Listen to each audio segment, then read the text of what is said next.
अस्सलामुअलैकुम बच्चों, उम्मीद है आप ठीक ठाक होगे, मज़े में होगे और जमकर पढ़ाई कर रहे होगे। नया चैप्टर स्टार्ट करने जा रहे हैं, that is the concept of oscillations. ये चैप्टर आपको ऑसिलेटरी मोशन के नाम से भी पढ़ाया जाता है, सिंपल हार्मोनिक मोशन के नाम से भी पढ़ाया जाता है।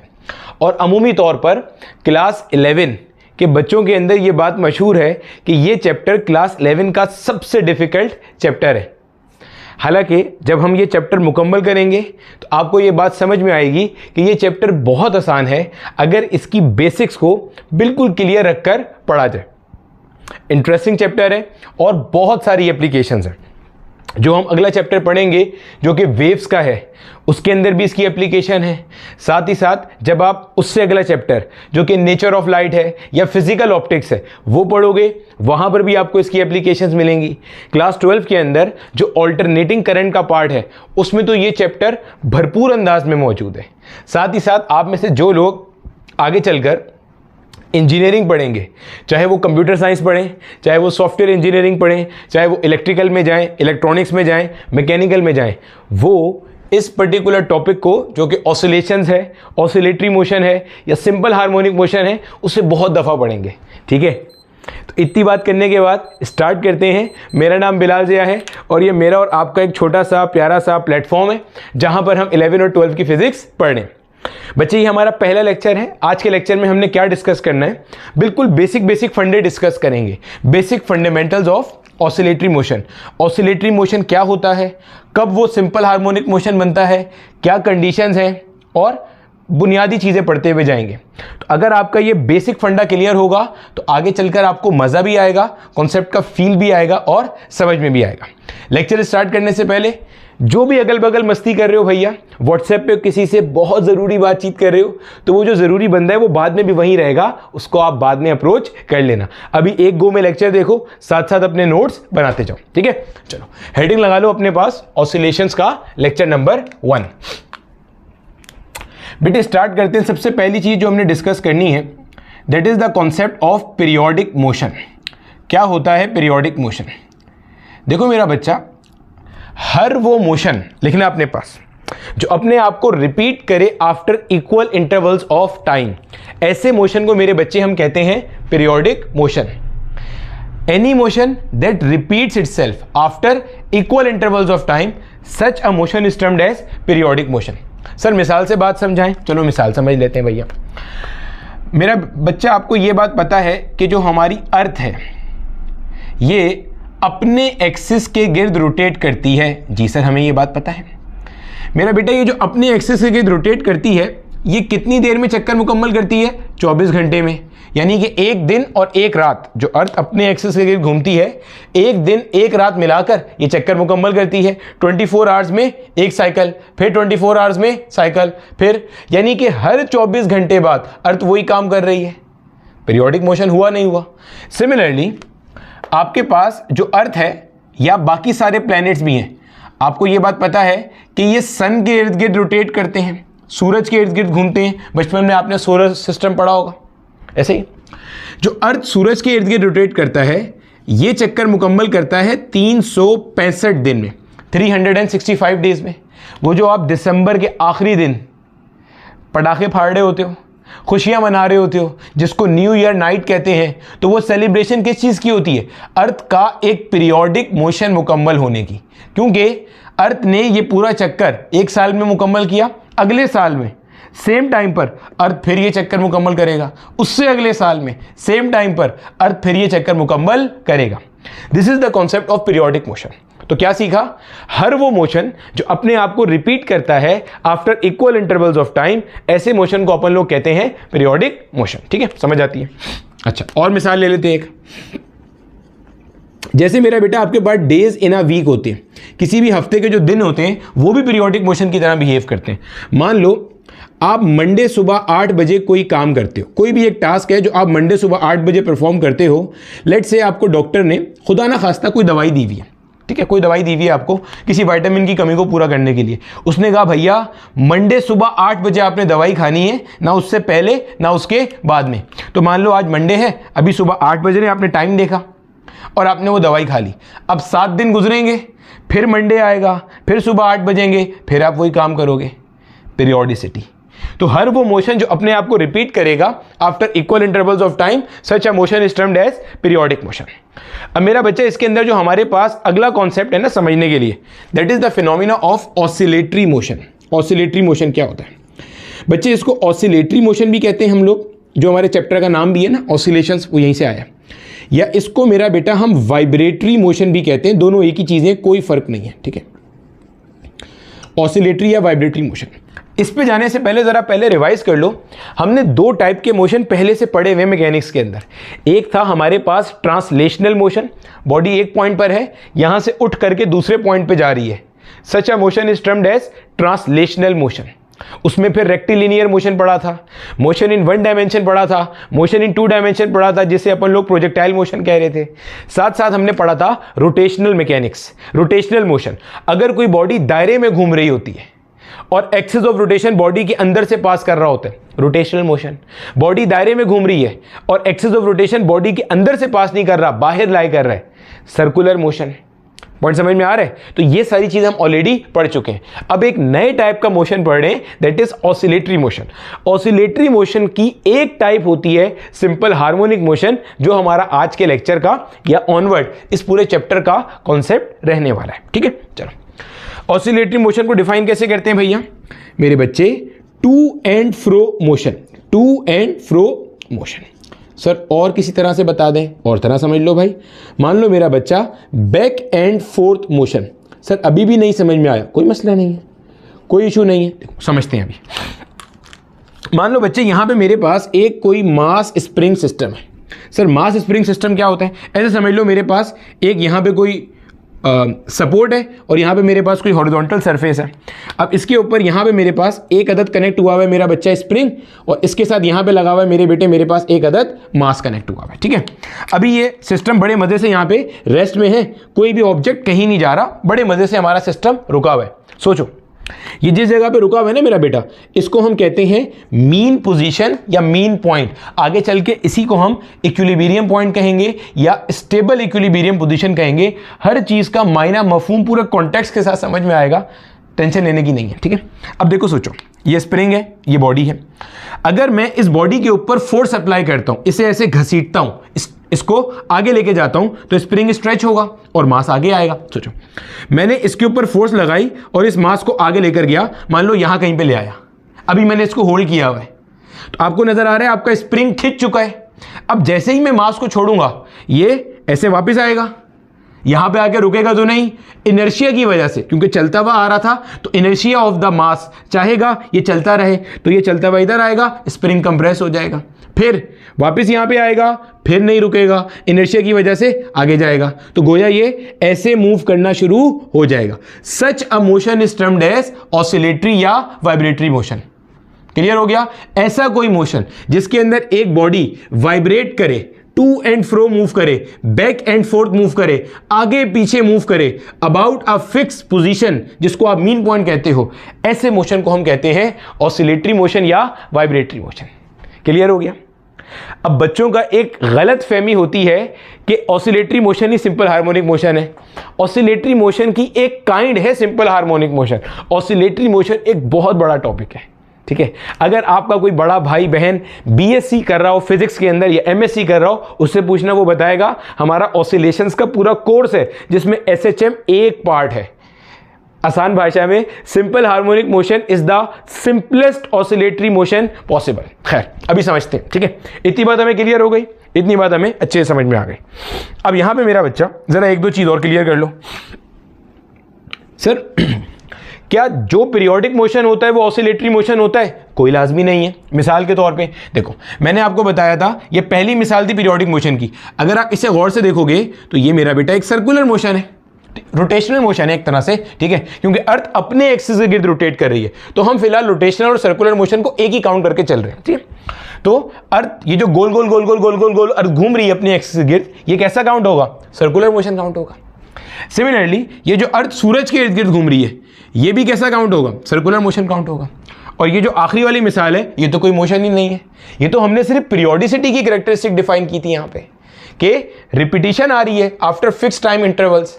तो इसका मतलब सारे पीरियोडिक मोशंस ऑसिलेटरी हो ऐसा कोई लाजमी नहीं है।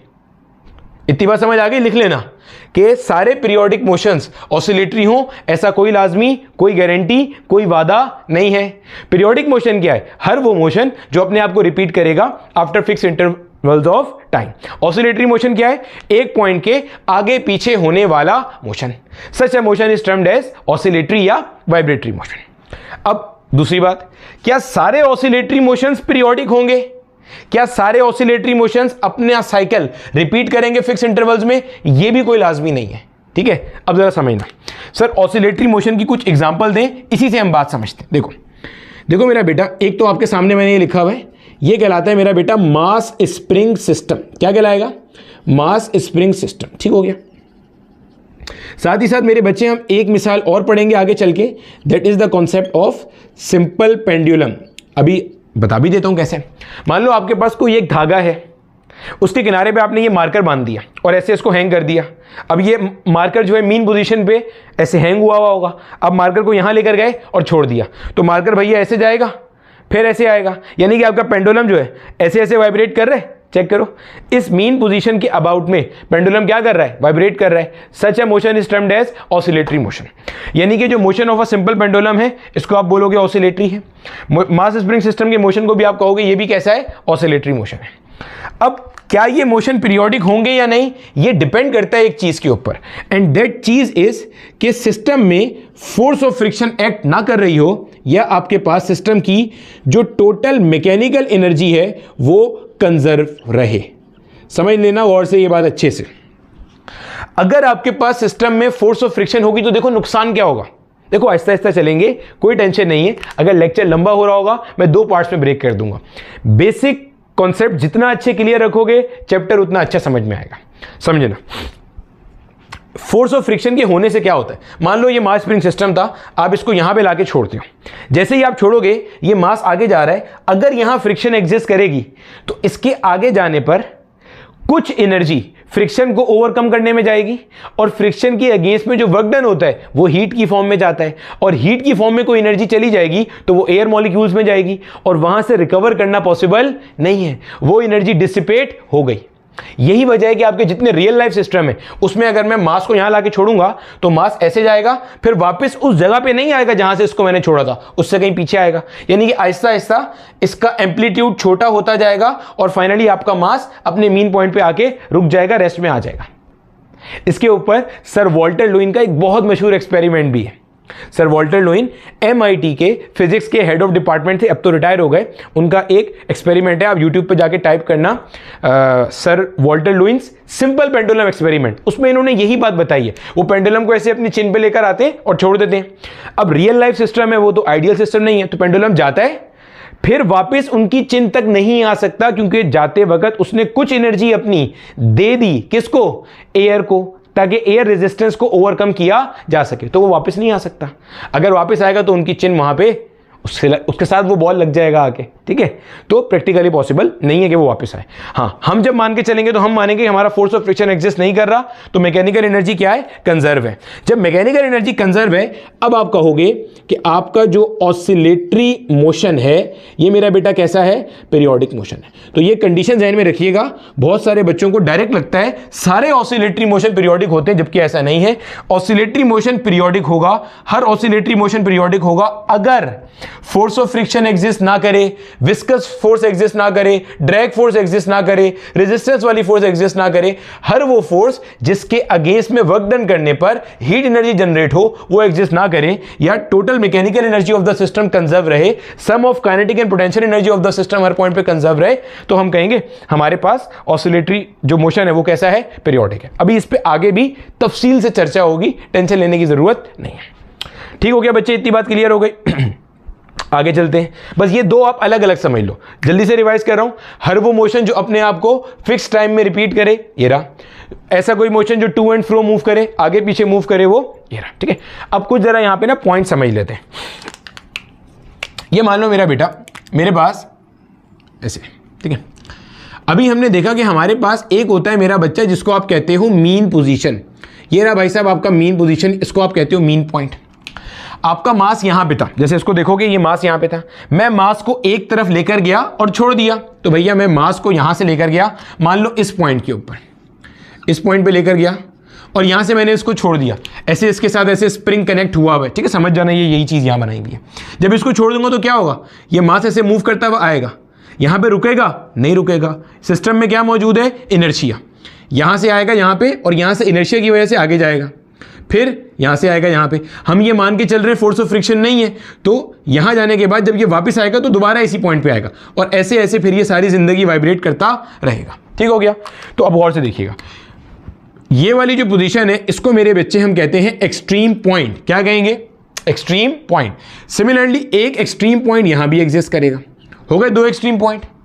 एक्सट्रीम पॉइंट क्या होता है, वो पॉइंट, और से सुनना, वो पॉइंट जहां तक आपका वाइब्रेटिंग बॉडी, जहां तक आपका ऑसिलेटर मैक्सिमम जा सकता है। ये जो body to and fro move कर रही होती है ना, इसको अच्छी जबान में या इसको किताब की जबान में ऑसिलेटर भी कहते हैं। क्या कहते हैं भैया, ऑसिलेटर कहते हैं। ठीक है, ये टर्म जब ऑल्टरनेटिंग करंट पढ़ रहे होंगे तब बहुत काम आएगी। तो इस मास को यहां से छोड़ा, ये ऑसिलेटर है, ऑसिलेटर भैया मूव करते हुए गए यहां तक। अब सर एक बात बताइए, क्या ये जो डिस्टेंस है और ये जो डिस्टेंस है ये सेम होगा? बिल्कुल मेरा बेटा, एक्सट्रीम पॉइंट मीन पॉइंट से जो आगे पीछे हैं, जितने फासला यहां पे उतना ही फासला यहां होगा, इससे परेशान नहीं होना। इसको मैं अभी डी कह रहा हूं, आगे चल के इसको मैं एक्स नॉट कहूंगा या ए कहूंगा, which will be the amplitude. ठीक है, तो अभी सिर्फ बता रहा हूं, एक मीन पोजीशन है जिसके आगे पीछे बॉडी मूव कर रही है, दो एक्सट्रीम पॉइंट्स है। एक एक्सट्रीम पॉइंट मीन पोजीशन के राइट पर है, एक एक्सट्रीम पॉइंट मीन पोजीशन के लेफ्ट पर है। एक्सट्रीम पॉइंट क्या है, वो पोजीशन जहां तक आपकी वाइब्रेटिंग बॉडी मैक्सिमम दूर जा सकती है मीन पोजीशन से ऑन आइदर साइड, चाहे यहां चाहे यहां। ठीक हो गया, समझ आती है। अब इसके बाद मेरे बेटे हमारे पास एक और चीज होती है जिसको हम कहते हैं displacement of the vibrating body. ठीक है, इतना हिस्सा नोट कर लो। चलो 1 2 चलो भाई बच्चे, आजकल जो है वो दिन में लेक्चर बिल्कुल बनना पॉसिबल ही नहीं हो रहा। कोशिश मैं करता हूँ, लेकिन चूंकि रमज़ान चल रहे हैं इसलिए दिन में लेक्चर्स पॉसिबल नहीं हो पाते। चलो अब देखो, इसी चीज़ को मेरे बच्चे आगे लेके चलते हैं। और अब हमारा जो कॉन्सेप्ट है that is displacement of the vibrating body. ठीक है, वेरी इंपॉर्टेंट। पहली बात तो मेरा बेटा, इसको आप रिप्रेजेंट करोगे एक्स से। कुछ अच्छी किताबों में इसे y से भी रिप्रेजेंट किया जाता है, लेकिन हमारे कोर्स वाले इसे x से करेंगे। ठीक है, अब displacement of a vibrating body को आप डिफाइन कैसे करोगे, देख लो। यहां पे ये वही चीज आ गई बच्चे। इसके अंदर जल्दी से मैं अपने पॉइंट्स मार्क कर लेता हूं। ये मेरा बेटा हमारे पास है हमारा मीन पोजीशन, ये हमारे पास है एक्सट्रीम पोजीशन, इसको एक्सट्रीम पोजीशन 1 कह रहा हूं, इससे एक्सट्रीम पोजीशन 2 कह रहा हूं। जहन में रखिएगा, मीन पॉइंट से जितना एक्सट्रीम पॉइंट 1 का फासला है, मीन से उतना एक्सट्रीम पॉइंट 2 का फासला है। अगर बनाने में ऊपर नीचे हो भी जाए तो परेशान नहीं होना। ठीक है, डिस्प्लेसमेंट को आप डिफाइन कैसे करोगे? डिस्प्लेसमेंट को आप डिफाइन करते हो भैया, distance of the vibrating body from the mean position. Distance of the vibrating body पूरा लिखना वरना भूल जाओगे।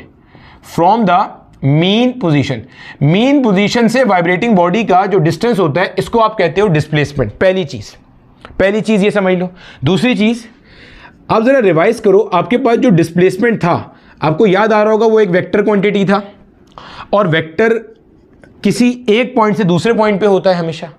तो जो डिस्प्लेसमेंट था ये हमारा एक ऐसा वेक्टर था जो इनिशियल पॉइंट से कहां पे हुआ करता था, फाइनल पॉइंट की तरफ। यानी कि मेरा बेटा, आप जब कभी भी डिस्प्लेसमेंट का वेक्टर बनाते हो ना, ऐसे करके अच्छे से देख लेना, जब भी आप डिस्प्लेसमेंट का वेक्टर बनाते हो तो इसकी जो टेल होती है ये होती है इनिशियल पोजीशन पे और जो हेड होता है ये कहां होता है, फाइनल पोजीशन पे होता है। अब यहां पे सिंपल हार्मोनिक मोशन के अंदर या ऑसिलेटरी मोशन के अंदर जहन में रखिएगा कि हम जो हमारा मीन पोजीशन होता है इसको फिक्स कर देते हैं एज रेफरेंस या एज इनिशियल पोजीशन। इसको आप क्या करते हो, फिक्स कर देते हो। आप कहते हो ये आपका इनिशियल पॉइंट है या ये आपका रेफरेंस पॉइंट है। गोया के पूरे चैप्टर में आगे मैं जब कभी भी डिस्प्लेसमेंट निकालूंगा वाइब्रेटिंग बॉडी की, तो वो डिस्प्लेसमेंट मैं हमेशा कहां से निकालूंगा? From the mean position. Very important point. इसको लिखने के बाद ना इसके इर्द गिर्द डब्बा बना देना और हाईलाइट कर देना इसे।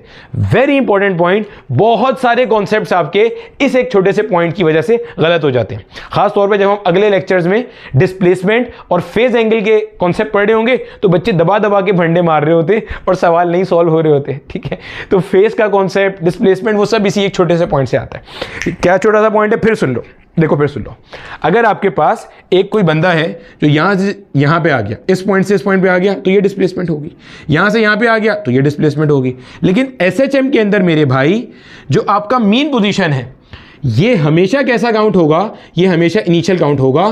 तो अगर बॉडी यहां पे है तो डिस्प्लेसमेंट ऐसे है, इसका मतलब बॉडी यहां पे है तो डिस्प्लेसमेंट ऐसे है, इसका मतलब समझ गए? क्योंकि मीन पॉइंट आपका हमेशा रेफरेंस पॉइंट है, आप हमेशा मीन पॉइंट की रिस्पेक्ट से डिस्प्लेसमेंट बता रहे होगे। ठीक है, लिख लिया इसको आपने। दूसरी चीज आप नोट करो कि यहां पे मेरा बेटा जो आपके पास डिस्प्लेसमेंट है, जिसको आपने एक्स कहा हुआ है, ये डिस्प्लेसमेंट जो कि एक्स है, this is a variable component over here. Displacement यहां पे कांस्टेंट नहीं है, वेरी कर रही है। क्यों? चेक कर लेते हैं अभी जरा। ये मान लो वाइब्रेटिंग बॉडी है जो ऐसे यहां से मूव करती हुई जा रही है, इधर फिर आ रही है, इधर फिर आ रही है, ऐसे मूव कर रही है। अब गौर से देखना जो मैं बोल रहा हूं उसको सुनो। अभी ये यहां पर है, यहां से ये वहां जाएगी। अच्छे से देखो, अगर मैं आपसे पूछूं इसकी डिस्प्लेसमेंट बताओ, तो डिस्प्लेसमेंट क्या है? Distance of the vibrating body from the mean position. ये मीन पोजीशन है, यहां से यहां तक का फासला, यही है ना। अब जैसे जैसे ये वाइब्रेट करती हुई मीन की तरफ जा रही है, तो डिस्टेंस मेरा बेटा क्या हो रहा है? कम हो रहा है, कम हो रहा है, कम हो रहा है, कम हो रहा है। यहां पे आ गई तो डिस्टेंस क्या हो गया? 0। अब जैसे जैसे आगे जाना शुरू हो गई तो डिस्टेंस क्या हो रहा है? बढ़ रहा है। फिर देखो, अब यहां से वापस आएगी ऐसे, देखो अभी ये डिस्प्लेसमेंट है इसका। जैसे जैसे ये आ रही है वैसे वैसे डिस्टेंस क्या हो रहा है? कम हो रहा है।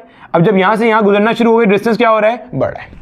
तो पहली बात तो आपने ये नोट कर ली कि displacement of a vibrating body in an oscillatory motion is not a fix quantity, it is a variable quantity. Time के साथ वो वेरी करती है। ठीक है, टाइम के साथ वेरी करती है। अब दूसरी चीज एक और नोट करो, टाइम के साथ वेरी तो कर रही है, लेकिन अगर आपकी बॉडी टूवर्ड्स द मीन जा रही है, टूवर्ड्स द मीन पोजीशन जा रही है, तो आपकी जो डिस्प्लेसमेंट है वो कम हो रही है। चेक कर लो फिर से। ये देखो, बॉडी मान लो ऐसे जा रही है, यहां पे ये मीन पोजीशन है, ये मीन पोजीशन है। जब बॉडी मेरा बेटा आपकी मीन की तरफ आ रही है तो देखो आपकी डिस्प्लेसमेंट क्या हो रही है? कम हो रही है। हाँ या ना? देखो फिर देख लो, बॉडी मीन की तरफ आ रही है तो डिस्प्लेसमेंट क्या हो रही है? कम हो रही है मेरे बच्चे, कम हो रही है। और मीन पे आके क्या हो जाएगी? 0 हो जाएगी। तो एट मीन पोजीशन जो आपकी डिस्प्लेसमेंट है वो मिनिमम होती है और वो कितनी हो जाती है? 0 हो जाती है। समझ आती है? अब जब ये मीन को क्रॉस करके ऐसे आगे जाएगी, अब देखो डिस्प्लेसमेंट बढ़ेगी। अभी डिस्प्लेसमेंट 0 है, जैसे जैसे ये मीन से दूर जाएगा डिस्प्लेसमेंट क्या हो रहा है भैया? बढ़ रहा है। तो लिख लिया यहां पे, जैसे जैसे आपकी बॉडी मूव कर रही है away from the mean position, आपकी डिस्प्लेसमेंट क्या हो रही है? बढ़ रही है। और मैक्सिमम डिस्प्लेसमेंट कहां पे होगी? सोच के देखो, डिस्प्लेसमेंट मैक्सिमम कहां होगी? जब बॉडी एक्सट्रीम पे आ जाए। इससे ज्यादा तो नहीं हो सकती। आपने एक्सट्रीम पोजीशन को डिफाइन कैसे किया था कि एक्सट्रीम पोजीशन वो पॉइंट है जहां पर बॉडी मैक्सिमम दूर चली गई है मीन पॉइंट से, ऐसे ही कहा था। तो अगर एक्सट्रीम पॉइंट पे बॉडी आ गई तो इसका मीन पॉइंट से मैक्सिमम फासला हो गया। तो this is the maximum displacement that a body can have during vibration on either side, चाहे इधर हो या चाहे उधर हो। तो कहूंगा मैं कि अवे फ्रॉम मीन पोजीशन जाने पर डिस्प्लेसमेंट क्या हो रही है? बढ़ रही है। और मैक्सिमम डिस्प्लेसमेंट क्या होगी? जब आपके पास बॉडी कहां पे आ जाए? एक्सट्रीम पे आ जाए। इसको आप ऐसे लिखते हो, x equals plus minus x not. बास किताबों में यही चीज x equal plus minus a के तौर पे दी हुई होती है। हमारी सारी बोर्ड लेवल पे यही दिया हुआ है। ए लेवल्स के अंदर कुछ किताबें हैं, रॉजर मनकास्टर की किताब है, उसने ऐसे दिया हुआ है। ठीक है, तो कोई फर्क नहीं पड़ता, ऐसे कर लो ऐसे कर लो, एक ही बात है। एक्स नॉट क्या चीज है ये भी समझ लो आप जरा। एक्स नॉट मेरा बेटा आपके पास है amplitude of the vibrating body. X not क्या है? एम्पलीट्यूड। आसान भाषा में बताएं sir, maximum distance of the vibrating body from the mean position, इसको कहते हैं एक्स नॉट। और ये एक्स नॉट क्या है भैया? This x not is amplitude. देखो आहिस्ता आहिस्ता समझो, मैं फिर सारे पॉइंट्स रिवाइज कर रहा हूं। बहुत क्रूशियल और बहुत इंपॉर्टेंट पॉइंट्स हैं। ये छोटी छोटी चीजें जो हमारे हेल्प करेंगी। डिस्प्लेसमेंट समझ रहे हैं, डिस्प्लेसमेंट क्या होती है? तो हमने कहा भाई डिस्प्लेसमेंट क्या है? Distance of the vibrating body. जब बॉडी वाइब्रेट कर रही है तो उसका डिस्टेंस निकालना। कहां से? पीछे से आगे तक का, आगे से पीछे तक का, इनिशियल से फाइनल, किधर से? हमने कहा डिस्टेंस आप हमेशा नापोगे फ्रॉम द मीन पोजीशन। तो भैया मीन पोजीशन से डिस्टेंस नापना है, वो आपका क्या हो गया? रेफरेंस हो गया। एक बात हो गई। दूसरी बात हमने कही जो डिस्प्लेसमेंट है ये क्या है? वेरिएबल है। कैसे भाई? हमने बोला मान लो ये बॉडी ऐसे वाइब्रेट करती हुई आ रही है और यूं वाइब्रेट कर रही है। अब आप सोचो, जब ये बॉडी वाइब्रेट करती हुई ऐसे मीन की तरफ जा रही है तो इसका मीन से डिस्टेंस क्या हो रहा है? कम हो रहा है। तो मैंने यही कहा when the body is moving toward the mean position displacement कम हो रही है। At mean position displacement is minimum which is x equals 0। इसको x इक्वल 0 कहेंगे हम आगे चल के। फिर जैसे ये मीन को क्रॉस करके आगे जाती है, देखो डिस्प्लेसमेंट क्या हो रही है? बढ़ना शुरू हो गई, बढ़ रही है। मैक्सिमम कब होगी? जब एक्सट्रीम पे आ जाएगा। तो ये लिख दिया। अब ये जाएगी तो डिस्प्लेसमेंट बढ़ेगी। मैक्सिमम कब होगी? जब वो एक्सट्रीम पे आ जाएगा। मैक्सिमम कब होगी? जब ये एक्सट्रीम पोजीशन पर आ जाएगा या एक्सट्रीम पॉइंट पे आ जाएगा। और मैक्सिमम डिस्प्लेसमेंट जो होती है उसको रिप्रेजेंट किससे करते हैं? एक्स नॉट से। ये दो चीजें अलग समझ लेना। ये एक्स नॉट जिसको मैं एम्पलीट्यूड कह रहा हूं, ये क्या है? Maximum displacement of the vibrating body from the mean position। Extreme position और एम्पलीट्यूड में फर्क है। एम्पलीट्यूड इस फासले का नाम है, एक्सट्रीम पोजीशन उस पॉइंट का नाम है जहां पे ये फासला मैक्सिमम हुआ है। सर अब आपने इसको प्लस माइनस एक्स नॉट क्यों किया है? इसलिए मेरे बच्चे, क्योंकि जो आपका मीन पॉइंट होता है इसको अमूमी तौर पे आप अज्यूम करते हो कि ये आपके पास x इक्वल 0 है। अभी पढ़ भी लिया आपने, क्योंकि यहां पे आपकी डिस्प्लेसमेंट क्या है? 0। इससे जब आप सीधे हाथ पे जाओगे तो आपकी डिस्प्लेसमेंट कैसी काउंट होती है? पॉजिटिव। इससे उल्टे हाथ पे जाओगे तो डिस्प्लेसमेंट क्या होती है? Negative. Basic concept of vectors याद करो। वेक्टर्स की दुनिया में जब आप राइट साइड पे जाया करते थे वो कैसा होता था? पॉजिटिव। लेफ्ट पे जाते थे तो वो क्या होता था? नेगेटिव। तो ये मीन पॉइंट है, मीन पॉइंट पे एक्स क्या काउंट होता है? 0। सीधे हाथ पे जाओगे तो एक्स काउंट होगा पॉजिटिव, उल्टे हाथ पे आओगे तो भैया एक्स क्या काउंट होगा? नेगेटिव काउंट होगा। सेट हो गया? समझ आती है? इतना ऐसा कॉपी कर लो, ठीक है। एम्पलीट्यूड हो गया प्लस माइनस, यानी कि अभी आगे चल के हम इसको कहेंगे this is x equal 0, this is x equal plus x not, this is x equals minus x not, ठीक है। और इसको प्लस ए और इसको माइनस ए भी कह सकते हैं। चलो छाप लो, आगे चलते हैं। अब देखो मेरे बच्चे, हम लोग यहां पे अब जो कॉन्सेप्ट पढ़ने लगे हैं that is the concept of cycle. यानी कि हम कब कहेंगे आपके पास एक साइकिल मुकम्मल हो गया, या इसको आप कहते हो एक ऑसिलेशन मुकम्मल हो गया, या इसी को मेरे बच्चे आप कहते हो एक वाइब्रेशन मुकम्मल हो गई। अच्छे से सुन लेना ये कॉन्सेप्ट भी। अब इसके अंदर ना पहले आप अपनी किताब वाली डेफिनेशन देख लो। किताब वाली डेफिनेशन कहती है complete round trip of a body during vibration. Complete round trip of a body during oscillation या ड्यूरिंग वाइब्रेशन, ठीक है। इसको मेरे बच्चे हम क्या कहते हैं? साइकिल कहते हैं। अब समझ भी लो। मान लो भैया ये मेरे पास एक पेंडुलम है जिसका ये बॉब है और ये यहाँ पे ऐसे हैंग हुआ हुआ है, ठीक है, और ये इस तरीके से वाइब्रेट कर सकता है, ठीक है भैया। अब यहाँ पे अगर मैं पेंडुलम को ला करके छोड़ देता हूँ, अरे भैया तुम सीधा तो बन जाओ। यहाँ पे अगर मैं भाई साहब को ला के छोड़ता हूँ, अब जरा पॉइंट्स मार्क कर लो, इसके ऊपर मैं बाद में आता हूँ। पॉइंट्स मार्क कर लो यहाँ पे। यहाँ से तो भाई मेरा पेंडुलम जो है वो ऐसे हैंग हुआ है, ठीक है। ये वाला जो पॉइंट होगा इसको मैं कहूँगा ये एक्सट्रीम पोजीशन है। सिमिलरली ये भी मेरे पास एक एक्सट्रीम पोजीशन है, ठीक है। और ये मेरे पास क्या है? मीन पॉइंट है। पहले मेरा पेंडुलम यहाँ पे था, मैं इसको ऐसे लेकर आ गया। इसको मैं नाम देता हूँ मिसाल के तौर पे this is A, this is B, this is C. अब एक डेफिनेशन आपको मैं लिखवा रहा हूँ साइकिल की, क्या होती है वो जरा देखना। दो पॉइंट्स आपने नोट करने। पहला पॉइंट ये है जहां से शुरू होगा वहीं खत्म होगा, जहां से शुरू वहीं खत्म, ये पहली चीज है। दूसरी चीज, दोनों एक्सट्रीम पॉइंट्स को एटलीस्ट एक बार टच करेगा। दोनों एक्सट्रीम पॉइंट्स को एटलीस्ट एक बार टच करेगा। अभी समझते हैं। दोनों एक्सट्रीम पॉइंट्स को एटलीस्ट एक बार टच करेगा। देखो समझते हैं जरा। मान लो आपने पेंडुलम को यहां से छोड़ा, पेंडुलम यहां से मूव करता करता करता करता गया यहां पे, क्या साइकिल पूरा हुआ? नहीं। क्यों? जहां से शुरू वहीं खत्म। कहां से शुरू हुआ था? ए से। अभी कहां है? सी पे, तो खत्म नहीं हुआ। फिर ऐसे पेंडुलम वापस आएगा ए पर। अब साइकिल पूरा हुआ, यस साइकिल पूरा हुआ। फिर सुनो गौर से देखो, कहां से शुरू किया, ए से गया बी, बी से आया सी। क्या साइकिल पूरा हुआ? नहीं। क्या था, जहां से शुरू वहीं खत्म। तो यहां तो शुरू नहीं हुआ था, तो फिर पीछे आया, यहां पे आ गया। अब जहां से शुरू वहीं खत्म, यस सर। क्या दोनों एक्सट्रीम पॉइंट को टच कर लिया? एटलीस्ट एक बार कर लिया। भाई यहां शुरू हुआ था, ठीक है। अब मान लो कि यहां पहली बार टच किया, फिर वहां पे गया, उसको भी टच कर लिया, फिर वापस आ गया। दोनों को एटलीस्ट एक बार टच करना है, हो गया।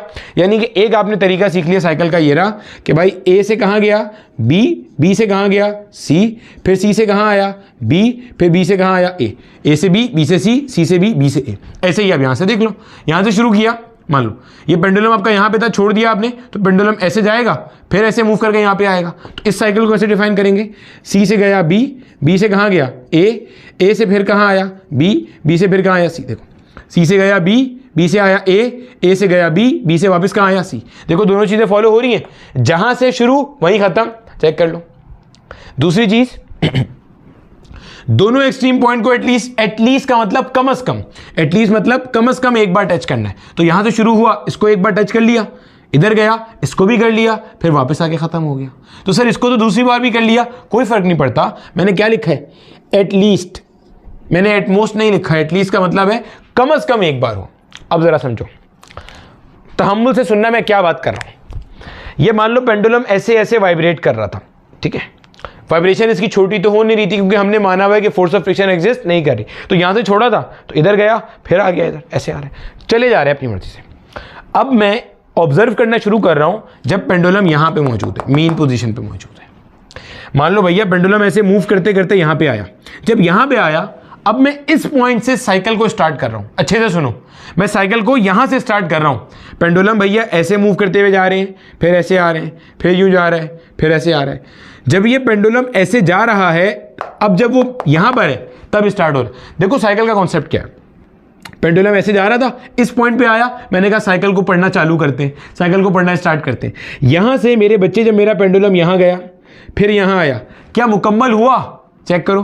पहला पॉइंट क्या है, जहां से शुरू वहीं खत्म। पेंडुलम यहां से यहां गया और यहां से यहां आया, तो पहला पॉइंट तो पूरा हो गया, जहां से शुरू वहीं खत्म। दूसरा पॉइंट देखो, दोनों एक्सट्रीम पॉइंट को एक बार टच करें। तो जब यहां से यहां गया और यहां आया, तो ये तो एक ही एक्सट्रीम पॉइंट टच हुआ, ये तो अभी तक टच नहीं हुआ। इसका मतलब यहां से यहां गया, यहां आया, साइकिल पूरा नहीं हुआ, साइकिल पूरा नहीं हुआ। फिर यहां जाएगा, फिर यहां आएगा, अब साइकिल आपका क्या होगा, पूरा होगा। यानी कि अगर इसको बनाऊंगा तो क्या बनेगा, देखो पेंडुलम ऐसे जा रहा था, देखो ठीक है। तो भाई साहब पहले कहां गया, बी से सी, सी से फिर कहां आया, बी आया, बी से सी से फिर कहां आया, बी। साइकिल पूरा हुआ नहीं हुआ। अब बी से कहां जाएगा, अब बी से जाएगा ए से फिर कहां आएगा, वापस बी पे आएगा। देखो अब दोनों बातें हो गई, दोनों एक्सट्रीम को एक बार टच कर रहा है। देखो एक बार सी को कर रहा है, एक बार ए को किया, जहां शुरू कर रहा है वहीं खत्म कर रहा है, जहां शुरू कर रहा है वहीं खत्म कर रहा है। तो भाई ऐसे गया, फिर ऐसे आया, फिर ऐसे आया। पॉइंट समझ में आ गया। एक और मिसाल ले लेते हैं, एक और मिसाल से समझ लेते हैं। मान लो इस पॉइंट को मैंने अपना इनिशियल पॉइंट मान लिया, पॉइंट एक्स। अब यहां पे आपने वीडियो को पॉज करना है, और पॉज करके अगर आपका एक्स से स्टार्ट होता है, मान लो आपने पेंडुलम को ऐसे छोड़ा, पेंडुलम ऐसे मूव करता हुआ आया एक्स पे, वीडियो को पॉज करो और इस तरह की साइकिल लिखो, एक्स से कैसे साइकिल मुकम्मल होगी। लिखा, चलो देखो, अगर आपका पेंडुलम ऐसे जा रहा है तो मेरे बेटे वो एक्स से कहां जाएगा, बी पे, बी से कहां जाएगा, सी से वापस कहां आएगा, बी पे, बी से कहां आएगा, एक्स पे। क्या ये साइकिल मुकम्मल हुआ? नहीं हुआ। अभी सिर्फ पहला पार्ट हुआ, जहां से शुरू वहीं खत्म, अभी पूरा नहीं हुआ साइकिल। दोनों एक्सट्रीम तो टच ही नहीं हुए, एक टच हुआ है अभी सिर्फ, ऐसे गया यहां आ गया। अब एक्स से जाएगा ए पे, ए से कहां आएगा, एक्स से, एक्स से जाएगा ए पे, ए से कहां जाएगा, एक्स पे। अब जाके मेरा बेटा आपका साइकिल क्या हुआ है, पूरा हुआ है। अपने पास साइकिल का कॉन्सेप्ट बिल्कुल क्लियर रखना। साइकिल क्या है, complete round trip of a body को अपन लोग क्या कहते हैं, साइकिल कहते हैं। ये सब बातें ध्यान में रखिएगा, ठीक है। दूसरी बात, यहां पे ये जो मैंने दो अलग कलर से दिखाई है ना, इसके पीछे भी रीजन है। देखो इन दोनों साइकिल के अंदर खास बात क्या है कि टाइम t = 0 पे आपकी बॉडी एक्सट्रीम पॉइंट्स पे मौजूद थी। यहां से शुरू किया तो ऐसे गया, फिर ऐसे आया। यहां पे क्या है, इसके अंदर जब आपका साइकिल शुरू हुआ तो बॉडी कहां पे है, मीन पोजीशन पे। देखो मीन पर है, मीन से ऐसे गया, फिर ऐसे आया, फिर ऐसे गया, फिर ऐसे आया। ठीक है, पॉइंट समझ में आ गया। दोनों अलग अलग केसेस हैं, ये देखेंगे अभी हम। तो जब बॉडी मेरा बेटा ऐसे जाएगी आएगी, इसको आप कहते हो one complete cycle of a body, या एक वाइब्रेशन या एक रोटेशन या एक ऑसिलेशन। ठीक हो गया। रोटेशन खैर नहीं कहते, लेकिन साइकिल को रोटेशन भी कह सकते हो, कहते नहीं है यहां पे हम लोग। ठीक है, इतनी बात क्लियर हो गई। अब यहीं पे मेरा बेटा हम लोग एक और तरह से भी इस चीज को डिफाइन कर सकते हैं। एक और जो हमारा कॉन्सेप्ट है साइकिल के बाद वाला कॉन्सेप्ट, वो है मेरे बच्चे हमारे पास कॉन्सेप्ट ऑफ फ्रीक्वेंसी। अब आपको अगर बोला जाए भैया फ्रीक्वेंसी को डिफाइन करो कि फ्रीक्वेंसी क्या होती है, तो frequency is number of cycles completed by a body in 1 second. एक सेकेंड में बॉडी जितने भी चक्कर मारेगी उसको आप कहोगे वो क्या है, फ्रीक्वेंसी है। ठीक है, frequency is number of cycles in 1 second. ठीक है, और इसकी जो यूनिट होती है ना भाई साहब, वो होती है हर्ट्ज, या आप कहते हो साइकिल पर सेकेंड। फॉर एग्जाम्पल मैं कहता हूं मेरे पास एक कोई सिंपल पेंडुलम है, अच्छे से सुनना और फिर इसको साइकिल से रिलेट करना। मैं कहता हूं मेरे पास एक कोई सिंपल पेंडुलम है, इस सिंपल पेंडुलम की जो मेरा बेटा मेरे पास फ्रीक्वेंसी है वो है 2 हर्ट्ज। 2 हर्ट्ज का मतलब क्या हो गया, 2 साइकिल पर सेकेंड, मतलब 1 सेकेंड में 2 चक्कर। देखो पेंडुलम ऐसे गया ऐसे आया, ये 1 चक्कर, फिर ऐसे गया ऐसे आया, एक और चक्कर, 1 सेकेंड में 2 चक्कर, 1 2, 1 सेकेंड में 2 चक्कर। ये है जिस सिंपल पेंडुलम की मैं बात कर रहा हूं। ठीक हो गया। तो फ्रीक्वेंसी क्या है, number of cycle completed by a body in 1 second. इसके हवाले से हम एक फॉर्मूला और ये भी पढ़ते हैं अक्सर, frequency is number of cycles total divided by total time. जैसे मिसाल के तौर पे फॉर एग्जांपल आपको कहा है कि एक कोई सिंपल पेंडुलम है, वो 50 साइकिल मुकम्मल करता है। कितने, 50 साइकिल मुकम्मल करता है कितनी देर में, 10 सेकंड में। मैं आपको कह रहा हूं मुझे इसकी फ्रीक्वेंसी बता दो। भाई 50 साइकिल 10 सेकंड में किए, इसका मतलब 1 सेकंड में कितने करेगा, 5 साइकिल करेगा। कैसे किया, ऐसे किया। ये जो फॉर्मूला है ना भाई, यही फॉर्मूला आपने इस्तेमाल किया यहां से। पॉइंट क्लियर हो गया। कैसे करोगे आप यहां पे, आप बोलोगे भाई टोटल नंबर ऑफ साइकिल्स कितने हैं, 50, टाइम कितना लिया 10, 1 0 से 1 0 मर गया, क्या आ रहा है 5 हर्ट्ज आ रहा है। यानी कि 1 सेकंड में अगले सिंपल पेंडुलम ने कितने करे, 5 साइकिल्स मुकम्मल किए हैं। हर सेकंड में 5 साइकिल मुकम्मल किए। समझ आती है बात की यहां तक। ये हमारे पास थी frequency, concept of frequency, number of cycles completed by a body in 1 second.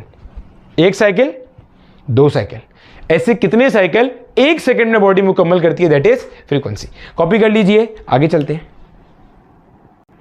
अब देखो मेरे बच्चे, हमारे पास जो यहां पे हमारा अगला कॉन्सेप्ट है, that is the phenomena of time period. अच्छा, जो टाइम पीरियड है ये रेसिप्रोकल है फ्रीक्वेंसी का। रेसिप्रोकल का मतलब क्या होता है, नेचर में ऑपोजिट होना। कैसे समझते हैं, आपने ये एक रिलेशन अक्सर समझा होगा, F = 1/T। आज इसको पहली बार फील भी करना कि ये होता क्या है। देखो भैया, आपने अभी फ्रीक्वेंसी का क्या कॉन्सेप्ट पढ़ा है कि फ्रीक्वेंसी में क्या होता है। आपने ये पढ़ा मेरे बच्चे कि फ्रीक्वेंसी के अंदर क्या होता है। देखो गौर से सुनना, फ्रीक्वेंसी में आपने कहा number of cycles completed by a body, और आपने जो टाइम था ना वो फिक्स कर दिया। अच्छे से देखो, यही था ना, आपने कहा 1 सेकेंड में जितने भी साइकिल मुकम्मल हो गए वो कहलाएगी बॉडी की फ्रीक्वेंसी। 1 सेकेंड में जितने भी साइकिल्स हैं, यूनिट हो गई हर्ट्ज।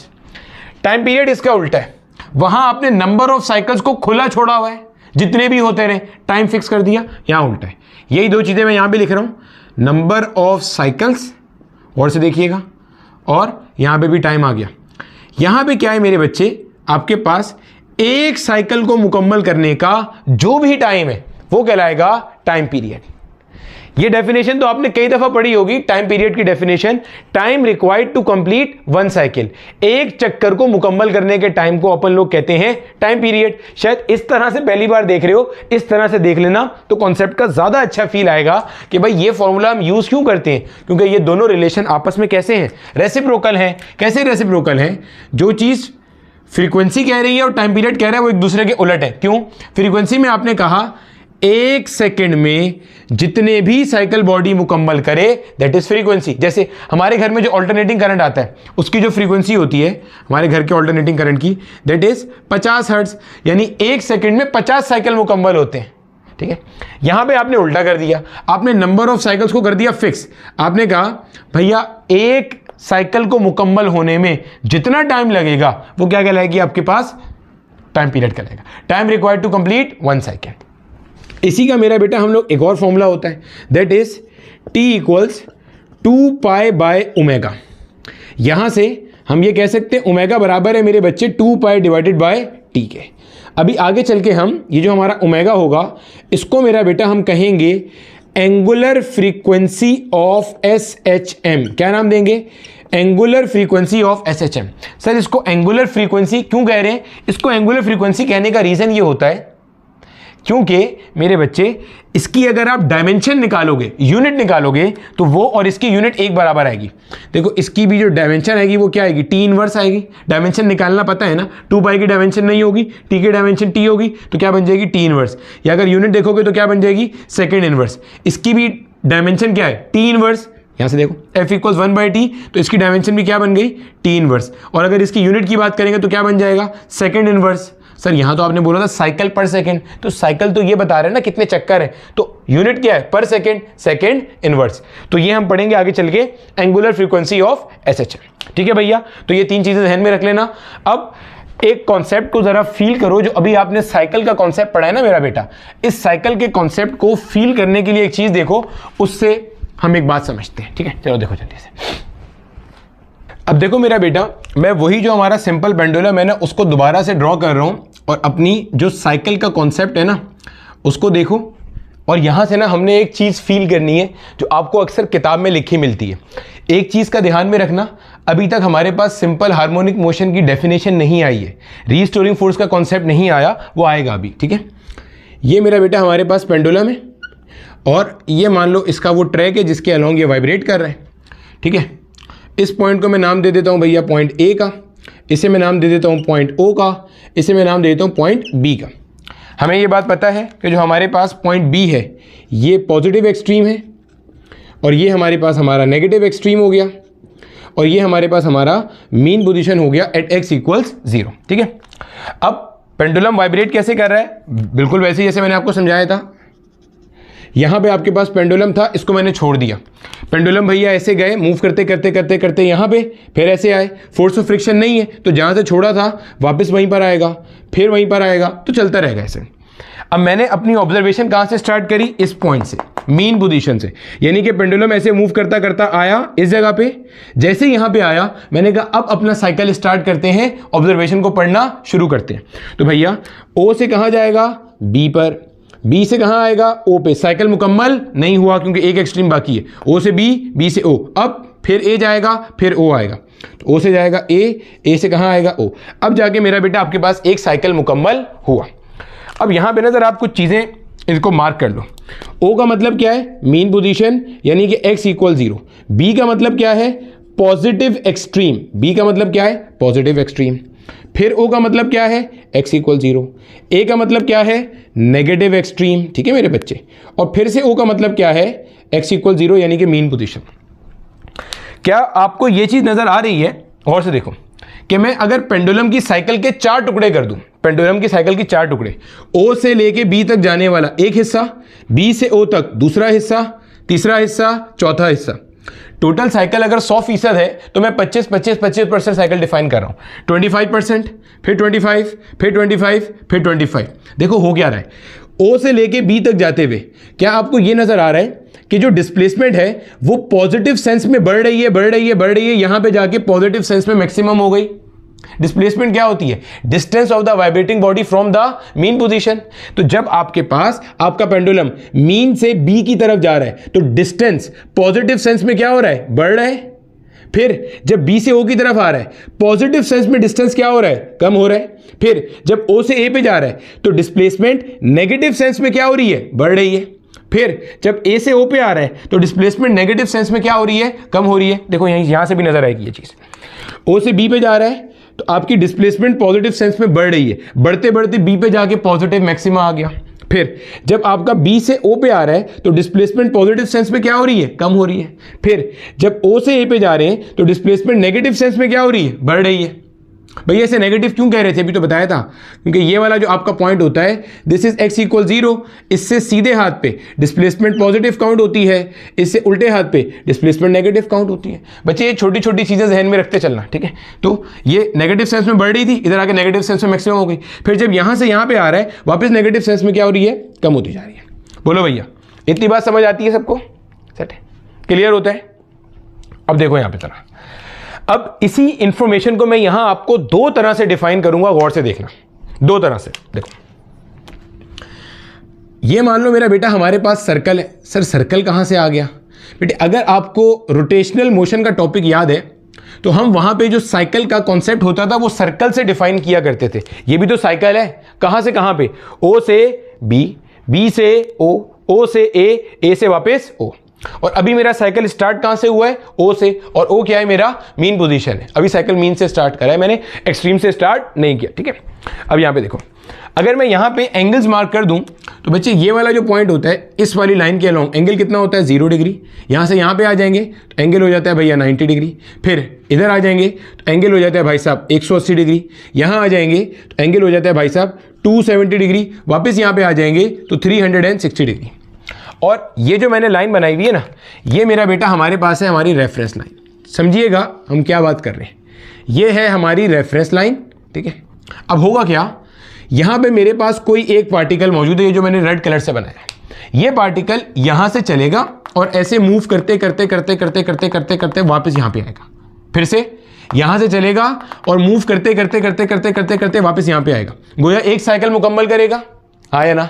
हमने करना क्या है, हमने हर लम्हे इसका परपेंडिकुलर डिस्टेंस निकालना है इस रेफरेंस लाइन से। कौन सी रेफरेंस लाइन, ये जो रेड डॉटेड लाइन है, नजर आ रहा है ना, ये जो रेड डॉटेड लाइन है ना मेरा बेटा, इस रेड डॉटेड लाइन से हमने इसका परपेंडिकुलर डिस्टेंस मालूम करना है। देखो करके देखो, पार्टिकल थोड़ी देर में यहां पे आएगा तो भाई इसका डिस्टेंस परपेंडिकुलर ये वाला हो जाएगा। बोल भाई हाँ या ना, बस ये काम करना है पूरे साइकिल के लिए। फिर उसको इससे रिलेट करेंगे, देखते हैं क्या होता है, ठीक है। देखो जरा, पार्टिकल यहां पे था, यहां से यहां आ गया, फिर कुछ टाइम बाद यहां आ गया, फिर यहां आ गया। जरा इसके डिस्टेंस एनालाइज करो, perpendicular distance from the reference line. जब यहां से यहां पे आया तो ये परपेंडिकुलर डिस्टेंस है, ठीक है। जब यहां पे आ गया तो भाई ये परपेंडिकुलर डिस्टेंस है। जब यहां पे आ गया देखो तो मेरा बेटा परपेंडिकुलर डिस्टेंस ये हो गया। क्या आपको ये नजर आ रहा है, रेफरेंस लाइन से परपेंडिकुलर डिस्टेंस पॉजिटिव डायरेक्शन में बढ़ रहा है। सर पॉजिटिव क्यों, क्योंकि अपर साइड जो होती है वो पॉजिटिव ली जाती है और जो लोअर साइड होती है वो माइनस में ली जाती है, पता है नहीं बात। बढ़ते बढ़ते 90 डिग्री पे क्या हो गया, मैक्सिमम पॉजिटिव। फिर देखो पार्टिकल आगे आया, इधर इधर इधर और फाइनली इधर। तो भैया इसका डिस्टेंस ये रहा, इसका डिस्टेंस ये रहा, इसका डिस्टेंस ये रहा। जब यहां पे आ जाएगा तो फिर 0 हो जाएगा।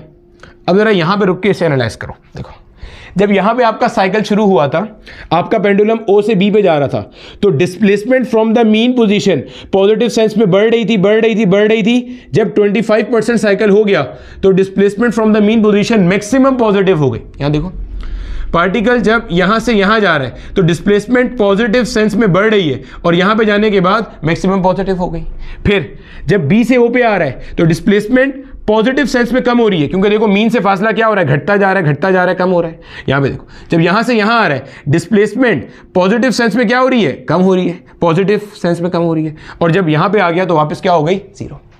समझ आ गया। अब देखो, अब जब पार्टिकल आगे जाएगा, मान लो यहां पे आ गया, अब डिस्प्लेसमेंट नेगेटिव सेंस में बढ़ रही है। सर नेगेटिव सेंस से क्या मुराद है, अलोंग नेगेटिव वाई एक्सिस है। पॉइंट समझ में आ गया, ये आ गया, ये इधर आ गया, ये आ गया। जब 270 डिग्री पे पहुंच गया तो नेगेटिव सेंस में क्या हो गई, मैक्सिमम। फिर आगे जाएगा तो अब नेगेटिव सेंस में डिस्प्लेसमेंट क्या होती जा रही है मेरे बच्चे, कम होती जा रही है। चेक करो, ये कम होती जा रही है, ये कम होती जा रही है, और फाइनली यहां पे आएगा तो 0 हो जाएगी। चेक करो, जब 2 हाफ हो गए, अब तीसरे हाफ में O से कहां जा रहा था, A पे। जब O से तीसरे 25% में जब O से A पे जा रहा है तो डिस्प्लेसमेंट नेगेटिव साइड पे बढ़ रही है, डिस्प्लेसमेंट नेगेटिव साइड में बढ़ रही है और यहां पे आके नेगेटिव मैक्सिमा हो गया। फिर जब A से O पे आ रहा है तो नेगेटिव साइड पे कम हो रही है, नेगेटिव साइड पे कम हो रही है। देखो ना, नेगेटिव साइड में कम होते होते फाइनली क्या हो गई, 0। तो ये चीजें आपको सिमिलर नजर आ रही हैं, हाँ या ना। तो आगे जब हम चलेंगे ना, इसको हम डिफाइन करेंगे, ये हमारे पास कहला रही होगी हमारी फेजर डायग्राम। क्या कहला रही होगी? Phasor diagram. Phasor diagram is nothing but the representation of this cycle in circular manner. आगे चल के हम देखेंगे कि सर्कुलर मोशन को इस्तेमाल करते हुए हम सिंपल हार्मोनिक मोशन की कैरेक्टरिस्टिक इक्वेशन डिफाइन करेंगे। Displacement time, velocity time, acceleration time. पढ़ समझ में आ गया? सारी इक्वेशंस हम डिफाइन करेंगे बहुत तगड़े तरीके से, अच्छे से, डिटेल मैनर के अंदर। ग्राफ भी देखेंगे उसके, ठीक है। अच्छा, अब इसी चीज को एक और तरह से देख लो। वो एक और तरह क्या है? अगर मैं आपके सामने साइन थीटा का ग्राफ बनाता हूं, साइन थीटा का ग्राफ, साइन थीटा का या साइन फंक्शन का ग्राफ बनाता हूं, ठीक है। ये ग्राफ बना रहा हूं y इक्वल साइन थीटा का। यहां पे मान लो आपने थीटा लिया हुआ है और यहां पे आपने y लिया हुआ है, जो वैल्यूज आ रही हैं। कुछ इस तरह का ग्राफ बनता है। ये कैसे बना मैं आपको वैसे बता देता हूं। यहां पे साइन 0 डिग्री कितना होता है मेरे बच्चे? 0। साइन 90 डिग्री कितना होता है मेरे बच्चे? +1। साइन 180 डिग्री कितना होता है भाई साहब? फिर से 0। साइन 270 डिग्री कितना होता है भाई साहब? -1। साइन 360 डिग्री कितना होता है भाई साहब? फिर से 0 होता है, ठीक है। देखो समझना, 0 डिग्री, ये थीटा लिया हुआ है इस एक्सिस पे। जब 0 डिग्री है तो आपके पास साइन थीटा की वैल्यू यानी कि y की वैल्यू भी क्या है? 0। जब साइन 90 डिग्री है, ये मान लो 90 डिग्री है, जब 90 डिग्री आ गया तो यहां पे आपके पास वैल्यू क्या हो गई? +1। और साइन की ये जो +1 वैल्यू है, दिस इज मैक्सिमम पॉजिटिव। इससे ज्यादा साइन के फंक्शन की वैल्यू नहीं हो सकती। आप कैलकुलेटर उठाओ, साइन के आगे कोई भी एंगल डाल के देख लो, यही आंसर आएगा। अब आगे चलते हैं, अगला क्या है? 180। 180 डिग्री पे चेक करो, आपके पास वैल्यू क्या हो गई? 0। फिर आगे चलो, आगे क्या है आपके पास? 270। 270 पे चेक करो, आपके पास जो साइन के फंक्शन की वैल्यू है वो आ रही है -1। और -1 जो है ये है मेरा बेटा maximum negative value. Maximum negative का मतलब इससे कम वैल्यू नेगेटिव में नहीं हो सकती, -2 -3 नहीं हो सकती। +1 -1 के दरमियान साइन फंक्शन एग्जिस्ट करता है। फिर आगे चलो, 360 डिग्री पे मेरा बेटा वापस साइन फंक्शन की वैल्यू क्या हो गई? 0। अब आहिस्ता आहिस्ता अब तो समझ में आ रहा होगा। अगर मैं इस साइन फंक्शन के बिहेवियर को भी 4 हिस्सों में तोड़ दूं, देखना जरा, देखना देखना देखना।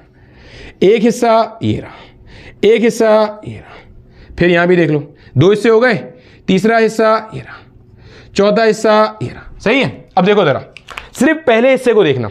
0 से 90 डिग्री तक जाते जाते देखो देखो देखो, 0 से 90 डिग्री जाते हुए साइन फंक्शन की वैल्यू पॉजिटिव डायरेक्शन में बढ़ रही है। चेक करो, साइन की वैल्यू पहले थी 0, फिर बढ़ के हो गई इतनी, फिर बढ़ के हो गई इतनी, फिर बढ़ के हो गई इतनी, और 90 डिग्री पे मैक्सिमम पॉजिटिव हो गई। तो भैया यहां भी तो ही था, पहले 25% में डिस्प्लेसमेंट पॉजिटिव सेंस में बढ़ रही है, बढ़ रही है, बढ़ रही है, और यहां पे आके मैक्सिमम पॉजिटिव। सर आप इसको इससे कैसे कंपेयर कर रहे हैं? बच्चे ये भी पूरा एक साइकिल है। एक साइकिल का टोटल एंगल कितना होता है? 360 डिग्री। 4 टुकड़े करेंगे तो हर हिस्सा कितना बनेगा? 90 डिग्री का। यानी कि ये हिस्सा 0 से 90, 90 से 180, 180 से 270, 270 से 360। कॉन्सेप्ट को ना फील करो। अभी मैंने कुछ नहीं बताया एसएचएम में ये होता है, ये होता है, ये होता है। वो डेफिनेशन हम सारी रट भी लेंगे, ड्राइव भी कर लेंगे। अभी सिर्फ ना कॉन्सेप्ट को फील करना सीखो कि आपको अगर ये चीजें समझ में आ गई ना तो आपको एसएचएम आपके सामने होता हुआ नजर आ रहा होगा। ठीक है, देखो यहां पे तो मैंने क्या बोला, 0 से 90, यानी कि जब स्टार्ट हो रहा है ये पहला 25%, 0 डिग्री से 90 डिग्री तक, मतलब ये है कि आपके पास डिस्प्लेसमेंट पॉजिटिव सेंस में बढ़ रही है, बढ़ रही है, बढ़ रही है, मैक्सिमम पॉजिटिव हो गई। तो भैया मैक्सिमम पॉजिटिव हो गई। फिर अगला देखो 90 से 180 वाला, यानी कि यहां से यहां वाला, इसमें क्या हो रहा है? पॉजिटिव सेंस में कम हो रही है, पॉजिटिव सेंस में कम हो रही है, और फाइनली क्या हो गई? 0। तो भैया जब ये आ रहा है तो डिस्प्लेसमेंट पॉजिटिव सेंस में कम हो रही है, कम हो रही है, कम हो रही है, फाइनली क्या हो गई? 0 हो गई। ठीक है, अब देखो जब यहां से जा रहा है तो नेगेटिव सेंस में बढ़ रही है। देखो भैया नेगेटिव सेंस में बढ़ रही है, बढ़ रही है, बढ़ रही है नेगेटिव सेंस में। फिर 270 पे क्या हो गई? Maximum negative. फिर यहां से इधर आ रहा है, फिर नेगेटिव सेंस में क्या हो रही है? कम हो रही है, नेगेटिव सेंस में कम हो रही है। देख लो भाई साहब, कम हो रही है। यहां पे क्या हो गया? 0। तो क्या आपको ये चीज नजर आ रही है? गौर से सुनना, हमने ये बात तो पढ़ी थी कि displacement of a vibrating body during oscillatory motion is variable, पढ़ चुके। क्या ये नजर आ रहा है जो डिस्प्लेसमेंट वेरी कर रहा है वो साइनोसॉइडली वेरी कर रहा है? आसान भाषा में वैसे वेरी कर रहा है जैसे साइन थीटा का ग्राफ वेरी करता है। पहले 90 डिग्री में, पहले 25% साइकिल में पॉजिटिव सेंस में बढ़ता है, पॉजिटिव पीक पे जाता है। अगले 25% में, यानी कि 25% से 50% के बीच में पॉजिटिव सेंस में कम होता है 0 पे आता है, उससे अगले 25% में नेगेटिव सेंस में बढ़ता है और नेगेटिव पीक पर आता है, फिर नेगेटिव सेंस में कम होता है और 0 पे आता है। इस लिहाज से आपका साइकिल कम होता है। अब जब आप किताब देखोगे तो किताब में ऐसे लिखा मिलेगा कि displacement of a vibrating body in oscillatory motion, simple harmonic motion very कर रही होगी। और हमारे कोर्स में सिर्फ यही वाला ध्यान में रखिएगा, कैसे वेरी कर रही होगी? साइनोसॉइडली वेरी कर रही होगी। तो साइनोसॉइडली का मतलब यह है जिस तरह साइन थीटा का ग्राफ वेरी करता है, बिल्कुल वैसे ही आपकी डिस्प्लेसमेंट ऑसिलेटर की, वाइब्रेटिंग बॉडी की फ्रॉम द मीन पोजीशन क्या करती है? वेरी करती है। सर हमारी किताब में कॉस थीटा भी लिखा हुआ है, कोई टेंशन नहीं। अभी मैंने ड्राइव नहीं कराया, आगे जब सर्कुलर मोशन की मदद से एसएचएम के कॉन्सेप्ट ड्राइव करेंगे तो एक्स ऑफ टी की इक्वेशन ड्राइव करेंगे, उसमें साइन भी पढ़ेंगे, कॉस भी पढ़ेंगे। अभी के लिए नोट कर लो, साइन थीटा कॉस थीटा दोनों साइनोसॉइड कहलाते हैं। बस फर्क इतना होता है कि आपके पास ये है साइन थीटा का ग्राफ जो 0 से स्टार्ट हो रहा है, ये है कॉस थीटा का ग्राफ जो मैक्सिमा से स्टार्ट हो रहा है। और अगर आप अच्छे ऑब्जर्वर हो तो देखो मैंने अभी साइकिल कहां से स्टार्ट की है? मीन से। अगर मैं यही साइकिल एक्सट्रीम से स्टार्ट करता, यहां से बी से ऐसे फिर ऐसे, तो ग्राफ ये वाला बनता, क्योंकि पहले पीक था, फिर 0, फिर पीक, फिर 0, फिर पीक। देखो यहां से स्टार्ट करता ना, तो पहले पीक था, फिर 0, फिर पीक नेगेटिव वाली, फिर 0, फिर पीक पॉजिटिव वाली। तो वो हम सब पढ़ेंगे, अभी सिर्फ कॉन्सेप्ट को फील करो। तो हमने अभी के लेक्चर में जो कुछ पढ़ा उसको मैं सम अप कर दूं, और मेरा ख्याल है टाइम जो है ना वो 1 घंटे के करीब हो गया है। बिल्कुल इसके बाद अभी हम पढ़ेंगे, ठीक है। अभी मैंने एसएचएम डिफाइन नहीं किया, रीस्टोरिंग फोर्स का कॉन्सेप्ट डिफाइन नहीं किया कि किस तरीके से आपके पास जो रीस्टोरिंग फोर्स है ये आपकी ऑसिलेटरी इक्वेशन की जनरल इक्वेशन होती है ऑसिलेटरी मोशन की, और इसमें कैसे आप एन की वैल्यू सिर्फ ऑड रख सकते हो, इवन नहीं रख सकते, और एन की वैल्यू जब 1 हो जाएगी तो वो एसएचएम बन जाएगा। फिर क्या कंडीशन होती है एसएचएम की, ये सब हमारे बेसिक फंडामेंटल्स में ही आता है, वो इसके पार्ट 2 में कवर करेंगे। हमने यहाँ पे क्या कवर किया, मैं जल्दी से सम अप करता हूँ। हमने कवर किया पीरियोडिक मोशन, हर वो मोशन जो अपने आप को रिपीट करेगा इक्वल इंटरवल्स ऑफ टाइम में। हमने देखा कि ऑसिलेटरी मोशन जो बैक एंड फोर्थ होता है, टू एंड फ्रो होता है। हमने कहा पीरियोडिक मोशन सारे ऑसिलेटरी हों ऐसी कोई लाजमी नहीं है, ऑसिलेटरी सारे पीरियोडिक हों ऐसा तब होगा जब मैकेनिकल एनर्जी की कंजर्वेशन होगी, अदरवाइज पीरियोडिक नहीं होंगे वो। और हम यहां पे मान के चलेंगे कि mechanical energy will always remain conserved, friction नहीं है, विस्कस फोर्स नहीं है, ड्रैग फोर्स नहीं है, रेजिस्टेंस फोर्स नहीं है जो कि हीट में डिसिपेट करेगी चीजों को। हमने कहा डिस्प्लेसमेंट कैसे डिफाइन करेंगे, distance of the vibrating body from the mean position. Displacement हमेशा मीन से नापेंगे, ठीक है। और जब डिस्प्लेसमेंट हमेशा मीन से नापेंगे तो वो हमेशा away from the mean position आएगी। देख लो ये बात भी, देखो भैया आपका पेंडुलम मान लो यहां पर है, अगर मैं बोलूं डिस्प्लेसमेंट बताओ तो भाई ये होगी डिस्प्लेसमेंट, ये होगी डिस्प्लेसमेंट।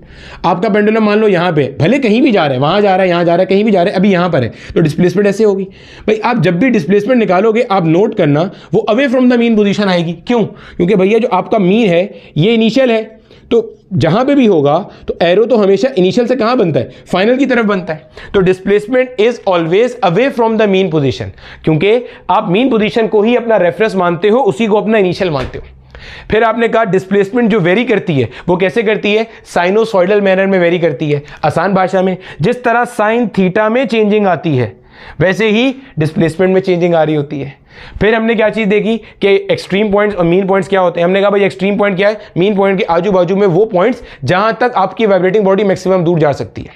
और दूसरे पॉइंट्स के बारे में हमने क्या बात करी, हमने कहा भैया कि आपके पास ये है एम्पलीट्यूड के बारे में क्या बात करी कि maximum distance of the vibrating body from mean position is defined as amplitude, ठीक है। तो बच्चे मेरे बाकी की जो चीजें हैं वो इसके हम पार्ट 2 में पढ़ेंगे, जो इसका अगला पार्ट होगा उसमें भी हम बेसिक फंडामेंटल्स को कवर कर रहे होंगे।